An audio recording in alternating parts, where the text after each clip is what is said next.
ਅੱਛਾ, ਇਹ ਜਿਹੜੀ ਤਸਵੀਰ ਤੁਸੀਂ ਦੇਖਦੇ ਹੋ ਨਾ ਪਏ, ਇਹ ਤੁਰਕੀ ਦੇ ਵਿੱਚ ਵਾਕਿਆ ਹੋਇਆ। ਇਹਦੀ ਸੇਮ ਮਿਸਾਲ ਮੇਰੇ ਪਿੰਡ ਦੇ ਵਿੱਚ, ਮੇਰੇ ਗਾਉਂ ਦੇ ਵਿੱਚ ਇੱਕ ਹੋਈ ਸੀ ਵੀ ਇੱਕ ਬੱਚਾ ਪੜ੍ਹਦਾ ਸੀ, ਉਹਦੇ ਕੋਲ ਪੈਸਿਆਂ ਦੀ ਜਿਹੜਾ ਨਾ ਕਮੀ ਸੀ ਉਸ ਘਰ ਵਿੱਚ, ਲੇਕਿਨ ਦੁਕਾਨਦਾਰ ਉਹਨਾਂ ਨੂੰ ਦੁੱਧ ਦਿੰਦਾ ਜਾਂਦਾ ਸੀ।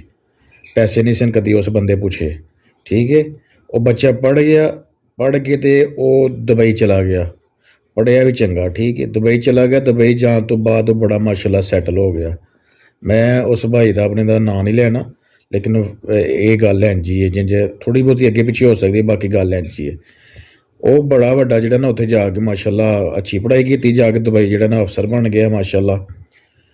ਉਹਨੂੰ ਯਾਦ ਆਇਆ ਵੀ ਮੈਂ ਇੱਕ ਬੰਦਾ ਜਿਹੜਾ ਨਾ ਮੇਰੇ ਘਰ ਦੇ ਜਾਂ ਮੈਂ ਉਹਦੇ ਕੋਲ ਦੁੱਧ ਲੈ ਕੇ ਪੀਂਦਾ ਰਿਹਾ ਵਾਂ, ਤੇ ਉਦੋਂ ਪੈਸੇ ਨਹੀਂ ਹਨ, ਉਦੋਂ ਰੇਟ ਦੁੱਧ ਦਾ ਵੀ ਬਿਲਕੁਲ ਥੋੜ੍ਹਾ ਸੀ। ਠੀਕ ਹੈ, ਯਾਨੀ ਉਹਦੇ ਕੋਲ ਹਿਸਾਬ ਲਾ ਲਓ ਤੁਸੀਂ 100 ਰੁਪਏ ਰੇਟ ਹੋਣਾ ਹੈ ਜਾਂ 70 ਰੁਪਏ। ਅਤੇ ਜਦੋਂ ਉਹ ਬੱਚਾ ਵਾਪਸ ਆਇਆ ਤੇ ਉਹਨੇ ਉਸ ਹਿਸਾਬ ਕੀਤਾ ਵੀ ਇੰਨੇ ਸਾਲ ਜਾਂ ਇੰਨੇ ਮਹੀਨੇ ਮੈਂ ਦੁੱਧ ਪੀਤਾ। ਠੀਕ ਹੈ, ਅਤੇ ਖੜਦਾ ਰਿਹਾ ਘਰ ਆਪਣਾ, ਜਾਂ ਚਾਹ ਬਣਾਉਂਦੇ ਰਹੇ, ਜੋ ਵੀ ਹੈ। ਉਸ ਬੱਚੇ ਨੇ, ਉਸ ਮੁੰਡੇ ਨੇ, ਉਸ ਸਾਡੇ ਭਾਈ ਨੇ ਜਿਹੜਾ ਨਾ ਉਹ ਫਿਰ ਪੈਸੇ ਰਿਟਰਨ ਕੀਤੇ ਉਸ ਬੰਦੇ ਨੂੰ। ਠੀਕ ਹੈ, ਉਸ ਦੁਕਾਨਦਾਰ ਨੂੰ, ਔਰ ਸ਼ੁਕਰੀਆ ਅਦਾ ਕੀਤਾ।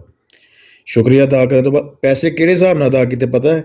ਪੁਰਾਣੇ ਬਿੱਲ ਦੇ ਹਿਸਾਬ ਨਾਲ ਨਹੀਂ, ਮੌਜੂਦਾ ਰੇਟ ਸੀ ਨਾ ਜਿਹੜਾ ਦੁੱਧ ਦਾ 170, 80 ਜਾਂ 60, ਉਸ ਹਿਸਾਬ ਦੇ ਨਾਲ ਪੈਸੇ ਵਾਪਸ ਕੀਤੇ।